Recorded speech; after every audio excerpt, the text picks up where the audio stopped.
Xbox has spent more money than any company in gaming history, and somehow I've never had less confidence in Xbox. Think about that. Tens of billions of dollars, studio after studio, acquisition after acquisition.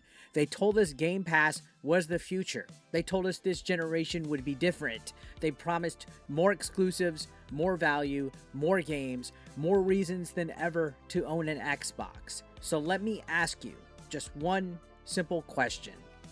What did we actually get? Higher prices? More subscriptions? Less ownership? Years of waiting? Thousands of layoffs? Another restructuring? Another promise that things will finally get better next time? If you told me 10 years ago that Xbox would own Bethesda, that Xbox would own Activision Blizzard, that they would be spending tens of billions of dollars, that we'd still be having this conversation, I'd have called you crazy. I don't think Xbox's biggest mistake was wasting billions of dollars. I think its biggest mistake was wasting an entire generation of gamers' trust. We bought the consoles. We bought the games. We subscribed to Game Pass. We believed the promises. We waited through delay after delay, acquisition after acquisition, showcase after showcase, and every year we heard the same thing. Just wait. The best is yet to come. Well, the games are coming, right? Next year is the year. And after all these years, what do we actually have to show for it? Because as a consumer, I honestly don't feel like I benefited from any of it. Microsoft spent billions, but somehow gamers are the ones paying the price. And before anybody twist what I'm saying, no, I'm not celebrating people losing their jobs. Those developers didn't deserve this. Those artists didn't deserve this. Those programmers didn't deserve this. The people making the games aren't the reason we're here. Leadership is, because for years Xbox kept making bigger and bigger bets, and somehow gamers kept getting less in return. That's the part that frustrates me. I keep hearing people say, this is just business. You know, business is business. Sure. Okay. But as gamers, we're allowed to ask what all this business actually accomplished. Again, Microsoft bought Bethesda. Microsoft bought Activision Blizzard. They bought studio after studio after studio. Billions, not millions, billions. So where did all that money go? Seriously. I'm not asking because I don't understand how acquisitions work. I'm asking because consumers were told we'd feel the benefits. And honestly, I don't think we ever did. If Xbox spent more money than anyone else in gaming, shouldn't gamers feel like they got more? Instead, Game Pass costs more. The hardware itself costs more. Games take longer to release. Physical ownership keeps shrinking, and now thousands of people are losing their jobs. So again, where did all that money go? Because when I look at Xbox today, I don't see a company that spent more than everyone else. I see a company asking consumers to pay more while giving them fewer reasons to be excited. That's what bothers me the most. Xbox spent years telling us they were playing the long game. Again, just wait, guys. The games are coming. The acquisitions will pay off. Game Pass is the future. How many times have we heard that? Every single showcase they had. We've always heard that. Every interview that Sarah Bond would give, that Phil Spencer would give. Every year we were told, just wait. Maybe next year really is the year that everything clicks. Maybe.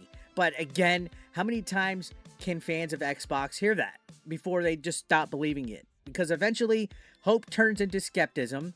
Skepticism turns into frustration, and frustration eventually turns into people simply not caring anymore. And I think that's where Xbox is at today. Not because gamers hate Xbox, but because too many gamers stopped believing Xbox. Remember when buying an Xbox actually felt exciting? I do. I remember tons of people standing in line at the midnight release for Halo 3. There was people talking strategy. Everyone was excited.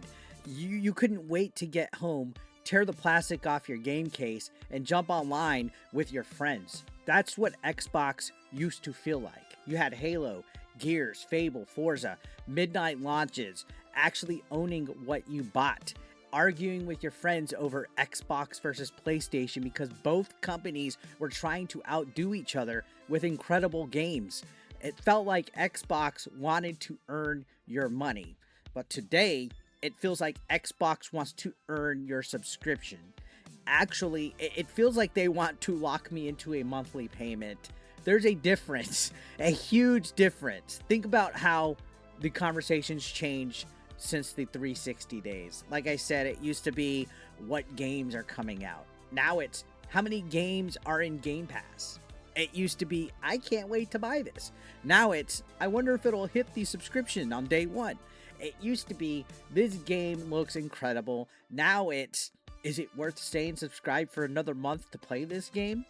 That doesn't feel like gaming. That feels like Netflix. And maybe that's the problem. Somewhere along the way, Xbox stopped acting like a console company and started acting like a subscription company. Now, before someone jumps into the comments, yes, I know people love Game Pass. I'm not saying nobody gets value out of it. If it works for you, that's great. But wasn't the promise supposed to be bigger than that?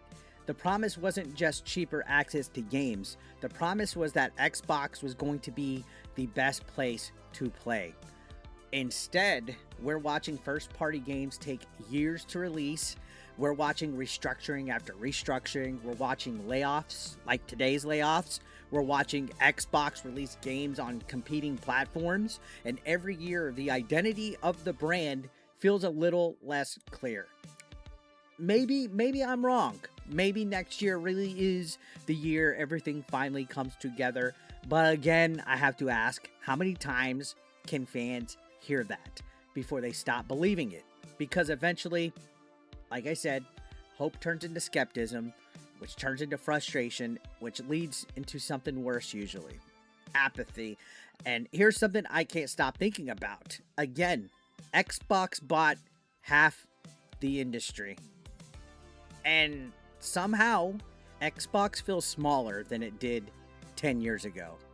How is that even possible? How do you spend that much money, own that many legendary franchises, control that many studios, and still struggle to give people a compelling reason to buy your console? That's the question that I keep coming back to, because after all that spending, after all the promises and acquisitions, I still don't feel like consumers ever got the payoff they were promised. And honestly, I'm tired. I am tired.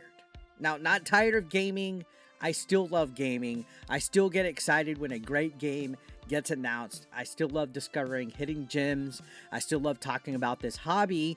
That's never changed. But what has changed is the way these companies think about gamers. Somewhere along the way, it feels like the focus shifted. Less about making games you couldn't wait to own, more about building ecosystems, subscriptions, engagement metrics, monthly active users, recurring revenue, all these corporate buzzwords. Maybe that's great for investors, but as a gamer, I don't care. I don't care about synergy. I don't care about restructuring. I don't care about quarterly reports. I don't care how many layers of management a company has. I care about one thing. When I turn on my console, am I excited to be there? That's the question. And lately, when it comes to Xbox and PlayStation, my answer is no. Not because I hate gaming or Xbox or whatever, but I miss what companies like Xbox used to be. I miss when Xbox felt hungry. I miss when they felt like they had something to prove. Every exclusive mattered. Every E3 showcase felt like an event. Every new console felt like a fresh start. Now, every announcement feels desperate, not confident, desperate. We're changing, we're restructuring, we got a new plan, we're simplifying, we're resetting. At this point, Xbox has had so many new strategies that every showcase feels like the last one never happened. How many resets does one brand need? At some point, you stop asking people to believe in the future and you give them something worth believing in today. I mean, Xbox has had so many roadmaps, I'm surprised they haven't announced a roadmap pass. These layoffs hit differently. Not because they're the first, but because they feel like another chapter in the same story. Spend more, promise more, deliver less, restructure, repeat. That's become the cycle. And that's what worries me.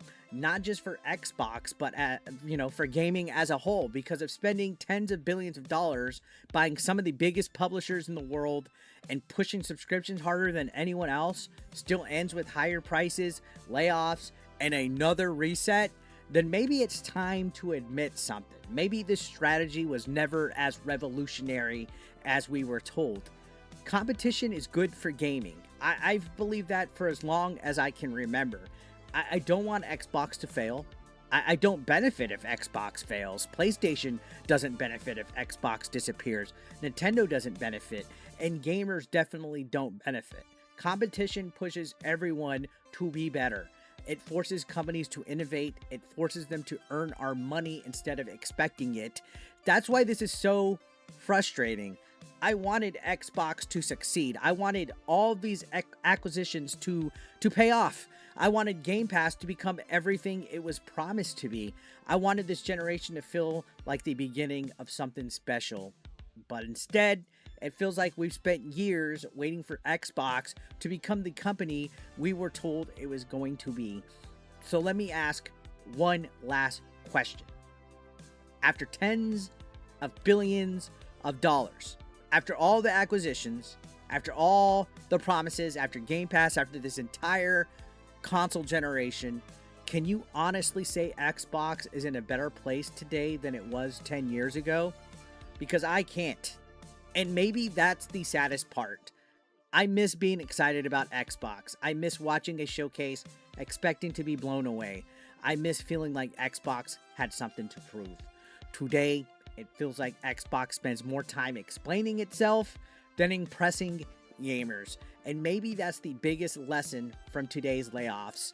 They aren't the beginning of Xbox's problems. They're the result of years of decisions finally catching up.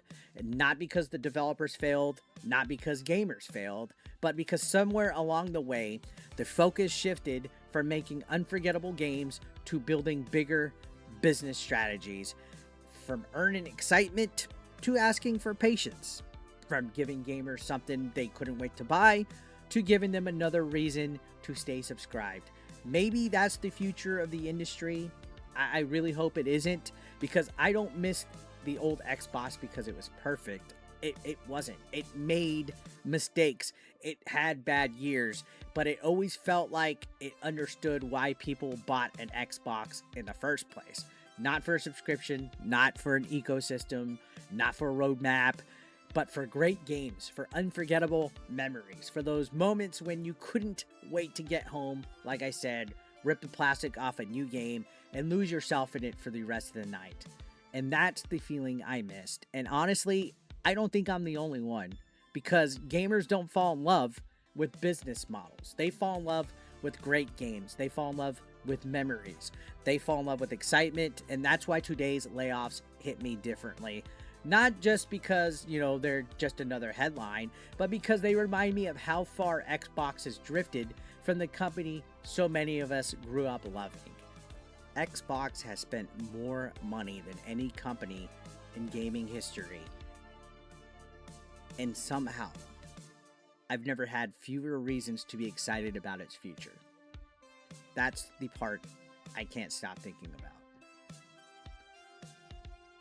I'm going to leave it there, guys. What are your thoughts about what happened today with Xbox and the layoffs and the restructuring? Let me know in the comments down below. If you enjoyed this video, hit that like, and don't forget to subscribe. Thank you for watching.